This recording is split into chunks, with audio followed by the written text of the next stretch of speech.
देखिए, जब हमको मूलधन पर ब्याज मिलता है, तो उससे क्या कहते हैं, साधारण ब्याज पे कहते हैं। लेकिन जब हमको मूलधन पर ब्याज मिले और ब्याज पर ब्याज मिले तो क्या कहेंगे, चक्रवृद्धि ब्याज कहेंगे। जैसे क्वेश्चन, एक निश्चित ब्याज की दर से किसी धनराशि पर 2 वर्षों के CI तथा साधारण ब्याज तथा चक्रवृद्धि ब्याज क्रमशः 300 तथा 330 रुपये हैं, तो ब्याज की वार्षिक दर क्या होगी। देखिए, इस टाइप का क्वेश्चन है तो कैसे निकालेंगे। हमको दर बराबर क्या होता है, ब्याज बटे मूलधन गुणे 100।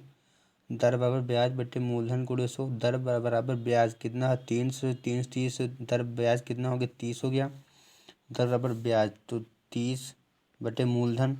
ये देखिए 300 कितना है, 2 साल का है। 1 साल का हो तो 150 हो जाएगा, और गुणे में क्या कर देंगे, 100 कर देंगे, तो इसको हलिया लेंगे हम। तो यहाँ से हमारे 20, 10 दूना 20% मात्रा हमारा आ जाएगा। या आप देखिए, आप ऐसे भी समझ सकते हैं, क्योंकि हम जानते हैं कि 1 साल का SI और CI का मान समान होता है। तो देखिए 2 वर्षों के SI तथा SI 330 रुपये दिए हुए थे। तो SI देखिए 300 दिया है, और CI चक्रवृद्धि ब्याज 300। साधारण ब्याज देखिए पहले वर्ष का 2 साल का है ना, तो इसको हमने 300 को हमने देखिए लिख दिया। 300 को तोड़ दिया 150 में, 150 में। और पहले साल देखिए CI उससे सेम होता है, इसलिए हमने यहाँ पे SI लिख दिया। और दूसरे साल क्या होता है, चक्रवृद्धि ब्याज। ये देखिए पहले साल हमको साधारण ब्याज देखिए वही मिलेगा, दूसरे साल भी हमको साधारण ब्याज वही भी मिलेगा, है ना। साधारण ब्याज देखिए पहला साल वही लगेगा, साधारण ब्याज वही साल लगेगा, लेकिन चक्रवृद्धि ब्याज देखिए पहला साल उस दोनों से सही सही सेम होते हैं। और दूसरे साल क्या होता है, ये तो मिलेगा ही, प्लस इस पर भी मिलेगा हमको। अब ये मिलेगा, अब इस पे कितना मिलेगा, है ना। तो 150 कर दिया, यहाँ पे कितना था, 330 था, तो 150, 150, 300 हो गया, बचा कितना, 30। तो हमने इसलिए +30 लिख दिया। हमको निकालना वार्षिक दर क्या होगी, तो 30/150 कर दिया। 30 से 150, 30/150 गुणे में 100, 20% यहाँ भी आया। या वैसे मैंने पहले बताया, आप ऐसे भी डायरेक्ट निकाल सकते हैं आप। ये आप देखिए, एक निश्चित ब्याज की दर से किसी धनराशि पर 2 वर्षों का SI 600 रुपये तथा CI 645 रुपये है, तो ब्याज की वार्षिक दर तथा वह धनराशि क्या होगी। ब्याज की वार्षिक दर तथा वह धनराशि क्या होगी। तो देखिए, हमने पहले वार्षिक दर तो निकालेंगे। दर बराबर क्या होता है, ब्याज। ब्याज बोले तो 45 बटे मूलधन, ये 2 वर्षों का दिया होता है, 1 वर्ष का कितना हो गया, 300 गुणे में 100, तो 15% आ जाएगा 1 साल का ब्याज। हमको निकालना है कि ये क्या है, 1 साल का ब्याज आया है। और यहाँ पे देख निकालने की 1 साल का ब्याज कितना आता है, ब्याज बोले तो साधारण ब्याज को बात एक ही है। तो प्रतिशत मात्रा 15% है, तो संख्यात्मक मान कितना है, 600 का आधा 3 को 2 साल का 600, तो 1 साल का 300 हो जाएगा। तो 15% का मान 300 हो जाएगा। तो हमको तो निकालना धनराशि क्या होगी। तो देखिए, परसेंटेज अपने आप में 100 होती है, तो 100 का मान निकाल तो 2000 इसका आंसर हो गया। देखिए, यहीं वाले के साधारण ब्याज बराबर क्या होता है, मूलधन प्लस ब्याज होता है। साधारण ब्याज बराबर क्या होता है, मूलधन प्लस ब्याज होता है। और चक्रवृद्धि ब्याज बराबर क्या होता है, मूलधन प्लस ब्याज प्लस मूलधन पर ब्याज मिलता है, और ब्याज पर ब्याज मिलता है। देखिए क्वेश्चन लिखा हुआ है, एक निश्चित ब्याज की दर से किसी धनराशि पर 2 वर्षों के SI तथा CI मतलब साधारण ब्याज 600 तो चक्रवृद्धि ब्याज 630 है, तो उसी धनराशि पर तीसरे वर्ष का चक्रवृद्धि ब्याज क्या होगा। आप वार्षिक दर तो निकाल ही सकते हैं। दर बराबर क्या होता है, ब्याज बोले तो 600, 630 व दर कितना है, 30 बटे मूलधन। 600 का 2 साल का दिया है ना, तो 1 साल का 300 हो जाएगा। हम हमेशा दर और समय हमेशा वार्षिक में निकालते हैं, जब हमको जितने भी साल का दिया हो। हम हमेशा क्वेश्चन हल करते समय दर हमेशा वार्षिक में ही रखते हैं, ठीक है। तो ब्याज बटे मूलधन 2 साल में ब्याज मूलधन 600 था, 1 साल का 300 गुणे 100 का, 10% मात्रा हमारी आ गई। अब बोला कि उसी 10% मात्रा आ गई, और मूलधन हमारा कितना है, मूलधन 600 का आधा, क्योंकि 2 साल का तो 1 साल का 300 है। तो 10% का वैल्यू देखिए हमको निकालना कि वो तो उसी धनराशि पर, आगे क्या बोला, तो उसी धनराशि पर तीसरे वर्ष का चक्रवृद्धि ब्याज क्या होगा। तो उसी धनराशि बोले तो 600 का आधा 300, तो वही मतलब 300। इस पे मतलब क्या बोल रहा है कि धनराशि क्या होगी। तो पहले धनराशि कैसे निकालेंगे, जैसे मैंने पिछले बताया भी आपको। तो वही 10% का मात्रा, देखिए जो दर आती है, या आप इसको कह सकते हैं 1 साल का ब्याज, है ना। 1 साल के ब्याज प्रतिशत मात्रा को हो या आप ब्याज को बात एक ही है ना। तो देखिए, चाहे ब्याज का प्रतिशत को हो, चाहे दर का प्रतिशत को बात देखिए, क्योंकि 1 साल का दर देखिए दर ही एक तरीके से ब्याज का काम करता है। एक साल का ब्याज कहो या दर कहो, एक साल का ब्याज कहो या साधारण ब्याज कहो, बात एक ही है। तो 10% बराबर 300 लिख दिया, और परसेंटेज अपने आप में 100 में होती है, तो 100 बराबर कितना, 3000 धनराशि आ गई। अब 3000 धनराशि कैसे बोल रहा है कि तीसरे वर्ग का चौथी ब्याज क्या होगा। तो 3000 का 10% का दर दिया हुआ है, तो 1 2 तीसरे वर्ष हमको निकालना था कि चक्रवृद्धि ब्याज क्या होगा। तो केवल तीसरे वर्ष का बोला, तो 330 बटे 363 हमारा आंसर आ गया। अब देखिए मैं आपको डायरेक्ट निकालने का फॉर्मूला बताता हूँ। जिसे बोला कि उसी धनराशि पर तीसरे वर्ष का चक्रवृद्धि ब्याज क्या होगा। तो चक्रवृद्धि ब्याज बोला, चक्रवृद्धि ब्याज को ले लेंगे हम 630 का 10% मात्रा आ गई, तो 630 का 10% मात्रा निकाल कितना आया, 63 आ गया, 63 आया है। अब हम मूलधन तुरंत जोड़ देंगे, 600 का था 2 साल का 600, 1 साल का 300, 300 में 63 जोड़ लेंगे तो कितना आ जाएगा, 363 हमारा आंसर हो जाएगा। ये सेकंड आंसर ऑप्शन ज़्यादा, सेकंड मेथड ज़्यादा अच्छा है। 10% वार्षिक ब्याज की दर से किसी धनराशि पर दूसरे वर्ष के ब्याज, चक्रवृद्धि ब्याज 500 रुपये है, तो उसी धनराशि पर तीसरे वर्ष का चक्रवृद्धि ब्याज क्या होगा। मीन्स सेकेंड ईयर का दिया हुआ है ना, हमको थर्ड ईयर का निकालना है। तो देखिए थर्ड ईयर में क्या होता है, सेकेंड ईयर का देखिए 500 दिया हुआ था, है ना, हमको थर्ड ईयर का निकालना है। ब्याज की दर देखिए 10% है, और चक्रवृद्धि ब्याज कितना 500। ये दूसरे वर्ष को हमको ये दिया हुआ है, दूसरे वर्ष को दिया हुआ हमको धनराशि निकालना है। तीसरे वर्ष, दूसरे वर्ष को दिया हुआ तीसरे वर्ष का निकालना है, तो तीसरे वर्ष ये वाला मिलेगा ही, मतलब 500 मिलेगा, प्लस इसका भी 10% मिलेगा, तो 550 हमारा आंसर हो जाएगा। इसी तरह 5% वार्षिक ब्याज की दर से किसी धनराशि पर तीसरे वर्ष का चक्रवृद्धि ब्याज 400 रुपये, तो उसी धनराशि पर उसी दर से पाँचवें वर्ष का चक्रवृद्धि ब्याज क्या होगा। देखिए तीसरे वर्ष हमको दिया हुआ है 400 चक्रवृद्धि ब्याज है, और 5% की दर है, और तीसरे वर्ष का चक्रवृद्धि ब्याज दिया है हमसे, पाँचवें वर्ष की दर पूछ रहा है। तो चौथे में ये मिलेगा ही, प्लस इसका भी 5% निकाल लेंगे। तीसरा दिया था, चौथा हमने इसका निकाल लिया। अब पाँचवा हमको याद करना है, पाँचवें का 420 लिख दिया, प्लस 420 का 5% दर दिया हुआ था ना, इसका भी निकाला 21 आ गया। तो हमको निकालना केवल पाँचवें का चौथी ब्याज क्या होगा, तो 420 की 441 हमारा आंसर आ गया। देखिए 4% वार्षिक दर से किसी धनराशि पर दूसरे वर्ष का चक्रवृद्धि ब्याज 520 रुपये है, तो पहले वर्ष का चक्रवृद्धि ब्याज क्या होगा। तो देखिए दूसरे वर्ष का चक्रवृद्धि ब्याज हमको 520 रुपये दिया हुआ, तो अगर इसको तोड़ दे 500 प्लस 20 में, हमको निकालना पहले वर्ष का चक्रवृद्धि ब्याज क्या होगा। तो आपको पता है 20% हमेशा देखिए इसका मिलता है, और ये तो मिलता है प्लस इसका मिलता है, तो मतलब पहले वर्ष का ब्याज देखिए डायरेक्ट 500 आ गया। ये देखिए ऐसे भी निकाल सकते हैं, या अगर सिस्टम में निकालें तो हमने मान लिया कि फर्स्ट ईयर का 100 मूलधन था, सेकेंड ईयर में 100 तो मिलेगा ही, प्लस दर 4% है, 100 का 4% निकालेंगे तो कितना आएगा, 4 आएगा। तो दूसरे वर्ष का देखिए यहाँ पे दिया हुआ 520, तो 104% बराबर 520 दिया हुआ है, और परसेंटेज अपने आप में 100 था, तो हमने 100 पर निकाले तो 500 आंसर आ गया। देखिए 500 यहाँ भी आंसर पहले ही आ गया था। देखिए एक निश्चित चक्रवृद्धि ब्याज की दर से कोई धनराशि 2 वर्षों में अपने की 1.96 गुनी हो जाती है, तो ब्याज की वार्षिक दर क्या मीन्स देखिए कोई निश्चित चक्रवृद्धि ब्याज की दर से बात है, चक्रवृद्धि ब्याज की दर से 2 वर्षों का कहे, तो यहाँ पे 2 घनमूल निकाल देंगे। अगर हमको 3 वर्षों का कहेगा तो हम क्या करें, 3 अनुरूप निकाल देंगे। और अपने 2 वर्षों में अपने की 1.96 गुनी हो जाती है, मीन्स हमने माना मूलधन 1 है और मिश्र धन बोलो तो 1.96 गुनी हो गई। और हमेशा हम A/P का ही रेशियो निकालते हैं। तो और यहाँ पे दिया था 2 साल का, तो इसलिए 2 लगा दिया, और 1.96 लिखा, इतनी गुनी हो गई ना, बटे में 1 1.9 A/P तो 1.96 बटे 1 कर दिया, इसको हटाया 100 आ गया। अब ये किसी का स्क्वायर ही होगा, क्योंकि बाहर स्क्वायर तो 14 का स्क्वायर क्या होता है, 196 होता है, 100 का स्क्वायर 10, तो 10 से 14 कितना ज़्यादा हुआ, 4, कहाँ से ज़्यादा हुआ 10, गुणे 10 से हमारा 40% मात्रा हमारी आ गई। उसी तरह ये भी एक निश्चित चक्रवृद्धि ब्याज की दर से कोई धनराशि 3 वर्षों में अपने की 1.728 गुनी हो जाती है, तो ब्याज की वार्षिक दर क्या होगी।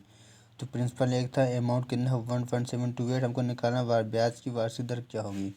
तो यहाँ पे बोल रहा था 3 वर्षों में, तो इसलिए हमने यहाँ पे क्यूब रूट कर दिया, जितने साल की निकालेगा उतने की हम लगा देंगे, तो 0.728 था, हटाया पॉइंट हटाया तो बटे 1000 हो गया। अब 17 28 12 का क्यूब होता है और 1000 का क्यूब का 10 होता है, 10 का क्यूब 1000 होता है।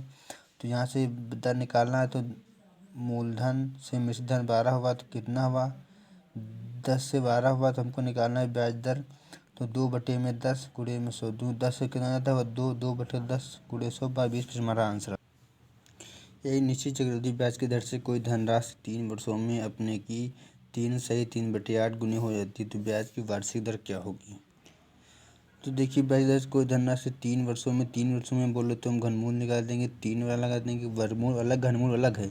3 वर्षों में 3 लग दिया, बटे में कितने गुनी हो जाती, जितने गुनी होगी। देखिए जितने वर्ष का बाहर लगा दो, जितने गुनी का है उसको अंदर लिख दो। तो 8 3 24 3 27/8, 27/8 तो कितना हुआ 3 का, 8 कितने का हुआ 2 का हुआ, 2 से कितना ज़्यादा हुआ तो 1 ज़्यादा हुआ, 1 कहाँ से हुआ 2 से ज़्यादा हुआ, तो गुणे बटे 2 गुणे में 100 50% हमारा आंसर आ गया। उसी तरह ये भी निश्चित चक्रवृद्धि ब्याज की दर से कोई धनराशि 3 वर्षों में अपने की दोगुनी हो जाती है। तो 3 वर्षों में तो 3 लगा दिया, मतलब कि घनमूल बटे में दोगुनी हो जाती है, मीन्स 1 से 2 हो रहा है ना। A/P हम लिखते हैं तो P क्या है प्रिंसिपल है, A क्या है अमाउंट मिश्रधन, तो प्रिंसिपल 1 था, दोगुना होता मिश्र दोगुना हो गया तो 2 गुना हो गया, है ना। यहाँ पे क्या बोला, निश्चित चक्रवृद्धि ब्याज दर से कोई धनराशि 3 वर्षों में अपने की दोगुनी हो जाती है, तो वही धनराशि उसी दर से कितने वर्षों में अपने की 8 गुनी हो जाएगी। हमने मान लिया कि n/2 है ना, 3 वर्षों में अपने की दोगुनी हो जाती है, तो वही धनराशि उसी दर से कितने वर्षों में, हमको टाइम निकालना है। टाइम निकालना बोलते n निकालना है, बराबर 8 गुनी हो जाएगी, बराबर 2/1 लिख दिया।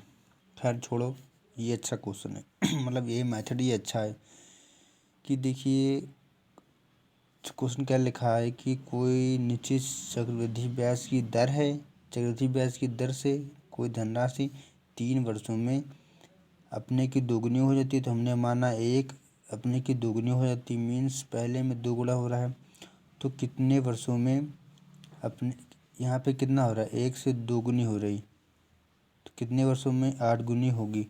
मीन्स जब 3 वर्षों में 2 गुनी होती है तो 8 गुनी होने में कितना साल लगेगा, 9 गुना होने लगा, मीन्स इसमें 2 गुना हो रहा है। तो जब इसमें 2 गुना होगा, 1 दूनी 2, 2 दूनी 4 होगा तो 3 साल लगेगा, फिर 4 दूनी 8 होगा, फिर 3 साल लगेगा। तो हमको निकालना था कि कितने वर्षों में 8 गुनी हो जाएगी। तो ये देखिए 1 से 8 गुनी में कितना समय लगा, 3 3 6 3 9, तो ये कुल 9 वर्ष हमारा आंसर आ गया। देखिए क्वेश्चन था, एक क्वेश्चन दोबारा मैं बताता हूँ, मैथड अच्छा है।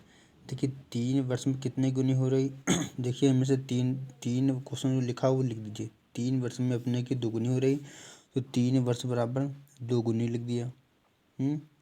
हमको निकालना था कितने वर्ष में, तो हमने मान लिया कि x वर्ष में, है ना। कितनी गुनी होगी 8 गुनी होगी, तो ये देखिए हमने यहाँ पे लिख दिया 8 गुनी। अब देखिए यहाँ पे देखिए प्रिंसिपल जो है समान होना चाहिए, है ना। देखिए 2 गुनी हो रही तो हमने 2 मान लिया, और इसको पावर हमने उस पर 1 मान लिया। एक कुछ नहीं तो 1 मानते हैं, सबका मान लिया 1 होता है। यहाँ पे 8 गुनी था हमने, तो इसलिए 2 की पावर 8 गुनी था, इसलिए हमने 2 की पावर 3 लिख दिया, है ना। ये क्या होता है, तो हमने मान लिया कि 2 गुनी है, 2 हमने मान लिया प्रिंसिपल, 1 क्या मान लिया हमने ब्याज है, हमने सब कुछ के लिए मान लिया। ऐसे याद कर लीजिए आप, ये हमारे प्रिंसिपल हो गया, ये हमारा ब्याज हो गया। तो अगर अब ये समझिए कि 1 रुपया ब्याज कमाने में हमको 3 साल लगते हैं, 1 रुपया कमाने में 3 साल लगते हैं, तो 3 रुपया कमाने में हमको 3 त्रिका 9 साल लगेंगे, तो हमारा 9 साल यहाँ भी आंसर आ गया। 9 देखिए हमारा यहाँ पर भी आंसर आया था। एक निश्चित चक्रवृद्धि ब्याज की दर से कोई धनराशि 5 वर्षों में 3 गुनी हो जाती है। तो ये देखिए 5 वर्ष में 3 गुनी हो गई, ये देखिए 3 गुनी हो गई। तो वही धनराशि उसी दर से कितने वर्षों में, उन्हें मान लिया x वर्षों में कितनी गुनी हो जाएगी, 81 गुनी। तो पहले 81 गुनी यहाँ पे लिख दो, फिर जैसे हमने यहाँ पे देखा हमने कि क्या 3 गुनी में हो रही, मीन्स 3, मीन्स ये बेस वैल्यू समान होनी चाहिए। जैसे 81 लिखा, तो अब 81 को इसको देखते हुए इसी के फॉर्म में बेस वैल्यू सेम होनी चाहिए ना। तो इसलिए 81 को हमने 3 की पावर 4 लिख दिया। तो अब ये बताओ कि 1 रुपये कमाने में हमको 5 साल लगते हैं, तो 4 रुपये कमाने में कितना लगेगा, 5 चौको 20 वर्ष। ये नीचे चक्रवृद्धि ब्याज की दर से कोई धनराशि 6 वर्षों में 4 गुनी हो जाती है तो वही धनराशि उसी दर से कितने वर्षों में 8 गुनी हो जाएगी। तो ये देखिए 6 वर्षों में 4 गुनी हो गई तो कितने वर्षों में जो है 8 गुनी हो जाएगी, कितने वर्षों में 8 गुनी हो जाएगी। तो देखिए हम 8 को ध्यान में रखते हुए या इसको ध्यान में रखते हुए करेंगे क्योंकि जो हमको आसान लगेगा, है ना। ये देखिए हमने देखिए 6 वर्षों में 4 गुनी हो गई तो 4 गुनी को क्या लिख सकते हैं 2 की पावर 2, क्योंकि 2 का स्क्वायर 4 ही होता है, 4 गुनी हो जाएगी। कितने वर्षों में, तो x वर्षों में 8 गुनी होगी। तो मतलब इनके बेस वैल्यू समान होनी चाहिए, है ना। तो 2 की पावर 3 लिख दिया। अब बेस वैल्यू 2 यहाँ पे, ये देखिए 2 यहाँ पर भी, अब ठीक है। मीन्स देखिए अब यहाँ पे हमको हमेशा एक के देखिए हमेशा हम यहाँ पे ये देखिए हम एक का निकालते थे, एक में 10 रुपये कमाने में 3 साल लगते हैं। तो इसी तरह यहाँ पर देखिए कि 2 रुपये कमाने में हमको हमेशा एक का निकालते हैं, तो 2 रुपये कमाने में 6 साल लगते हैं, हमेशा एक का निकालते हैं तो एक का कितना हो जाएगा 3। तो यहाँ पर हमने 3 लिख दिया, एक का 3 लिख दिया। हमको निकालना कितना था कि 3 रुपये कमाने में, तो तुरंत इससे गुणा करो, 3 3 का 9 वर्ष हमारा आंसर आ जाएगा। इसी तरह ये क्वेश्चन देखिए, ये नीचे चक्रवृद्धि ब्याज की दर से कोई धनराशि 8 वर्षों में देखिए 9 गुनी हो जाएगी। फिर 9 गुनी लिखो, फिर 9 गुनी को लिख दिए 3 का स्क्वायर, है ना। तो वही धनराशि उसी दर से कितने वर्षों में 27 गुनी होंगे, 27 गुनी लिख दिया, 27 गुनी लिख दिया। अब यहाँ पे देखिए 27 गुनी कर लिख सकते हैं, 3 की पावर 3 लिख सकते हैं। बस आप कितना बात ध्यान रखना कि इन दोनों का प्रिंसिपल जो ये देखिए समान होना चाहिए, है ना। तो अब 2 रुपये कमाने में हमेशा हम एक का निकालते हैं, तो 2 का 8 तो 1 का कितना हो जाएगा 4, 1 का 4 हो गया तो 3 चौका क्या हो गया 12 वर्ष। ये देखिए 2 का 8 तो 1 का 4 आ गया, 4 लिख दिया, तो चार ने 12 वर्ष हमारा आंसर। देखिए यहाँ पे हमको a + b = p दिया है, a × b और q दिया, हमको निकालना a की पावर 4 और b की पावर 4। मीन्स हमको एक पावर से पहले 2 पावर में जाएंगे, फिर 2 पावर से फिर हम 4 पावर में जाएंगे, क्योंकि यहाँ पावर इंक्रीजिंग फॉर्मूला लग रहा है। तो अब अगर तो देखिए a + b और p दिया था, a × b और q दिया, तो हमने अगर इसका स्क्वायर कर लिया, a² b² q², क्योंकि इसकी वैल्यू हमको आवश्यकता होगी, इसलिए a² b² वैल्यू क्या होगी q² हो जाएगा। तो अब हमको देखिए एक पावर फिर 2 पावर में जाएंगे, है ना। एक पावर 2 पावर में क्या है, पावर इंक्रीजिंग का देखिए हमेशा क्या यूज करते हैं, पावर इंक्रीजिंग का हम साइन अल्टरनेटिव यूज करते हैं। पावर इंक्रीजिंग के लिए देखिए एक पावर 2 पावर जाएंगे तो साइन अल्टरनेटिव यूज करेंगे। तो इसको पावर का इंक्रीज कर रहे हैं तो p का स्क्वायर हो जाएगा, और साइन प्लस यहाँ पे क्या करने के माइनस यूज कर लेंगे। और जो पावर लिखी थी उसी को यहाँ पे लिख देते हैं 2 लिखा था 2 लिख दिया, 3 लिखा था 3 लिख देते। अगर गुणनफल दिया हुआ तो गुणनफल लिख देंगे, एक पावर 2 पावर में जा रहे हैं तो ठीक गुणे क्यों कर दिया। अब 2 पावर से देखिए हमको 4 पावर में जाना है ना, क्योंकि हमको मान निकालना, तो इसलिए इसका हमने स्क्वायर कर दिया। पहले ये जिसे हम 1 से 2 में गए थे तो इसका स्क्वायर पीस क्यों गया था, इसी तरह 2 से 4 में जाएंगे तो उसी तरह इसका स्क्वायर करेंगे, तो इसका स्क्वायर कर दिया। ये माइनस साइन अल्टरनेटिव यूज करते हैं, प्लस का लिए माइनस यूज कर दिया और इसको दिया। और अब यहाँ पे देखिए, है ना, अब जैसे हमको पावर में देखा कि 2 पावर से देखिए इसका आधा किया तो 1 आया, तो 1 यहाँ पे देखिए पावर 1 थी तो चल गया, लेकिन यहाँ पे 4 है 4 का आधा किया 2 किया, तो मीन्स जो गुणनफल है वो 2 पावर में होना चाहिए, है ना। जैसे यहाँ पे 2 था, इसका आधा किया तो पावर 1 आ गया, तो 1 गुणनफल, तो 1 है तो मामला चल गया। लेकिन यहाँ पे देखिए 4 का आधा करेंगे 2 आएगा, तो गुणनफल मतलब 2 पावर में होना चाहिए, तो गुणनफल, इसलिए हमने इसका स्क्वायर पहले कर लिया था।